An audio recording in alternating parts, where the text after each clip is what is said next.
It's probably pretty obvious, judging by the name of my channel, that I'm reasonably happy whenever Devon wins a match, and Devon versus Ermes was no exception to that rule. I did want Devon to win a bit more than I wanted Ermes to win, so I am happy with that result. However, I do really like Ermes as well, and in this moment right here, which is right after the match, I actually felt really bad for Ermes. I think he was confident that he was going to crush Devon, securing his effective #1 rank and adding to his legacy at the same time. Ermes was a really good sport after the match and gave Devon credit, but he also looked really sad. And I think there was more to it than Ermes simply losing. I think he realized it's going to be really tough for him to ever defeat Devon. The style match is just terrible for him. And on top of that, Devon was not even that big. He's probably going to get even stronger going forward. However, I still think that Ermes will probably become the clear #1 rank at some point in the future. This video will cover the reasons for that. Firstly, Ermes is only 29 years old, whereas Devon is 48. The more I watch arm wrestling, it really starts to look like age is somehow an advantage in this weird sport. If 48 is really the prime age for an arm wrestler, this means Ermes has nearly 20 years to continually improve every single year until he reaches his peak level. Off the top of my head, I think Ermes may be the youngest guy in the top 10 right now besides Morozov and Todd Hutchings. So in terms of potential, Ermes might have more than any other puller right now.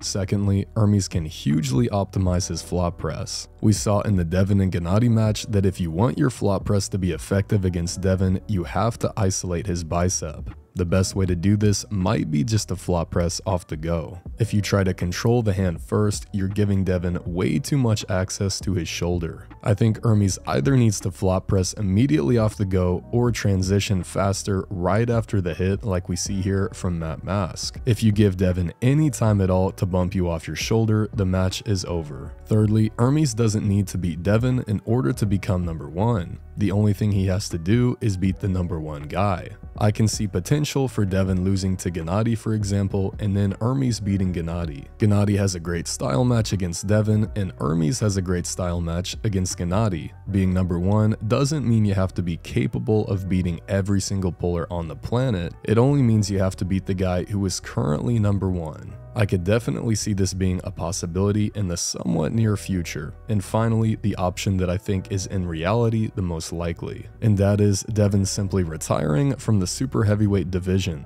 Devon has already mentioned dropping to the 105 kilo category soon to pull Ungarbayev. I have no idea when Devon plans to fully phase out of the super heavyweight category, but I assume it will happen before Ermes is Devon's age. The problem for Ermes is that Devon will just always be a bad style match for him, and there's really nothing he can do about it. Devon has a really weird combination of strength and arm length that is perfectly wrong for Ermes. He probably has more outside power than Vitaly Laletin, but somehow still enough inside power to beat Dave Chaffee in a hook. I think Ermes probably has a better chance of beating Levon than beating Devon because of his style. But let me know if you guys think Ermes will ever be #1 at some point in the future. I do think that Ermes probably will be able to claim that spot at some point, but it may require going around Devon instead of going through him.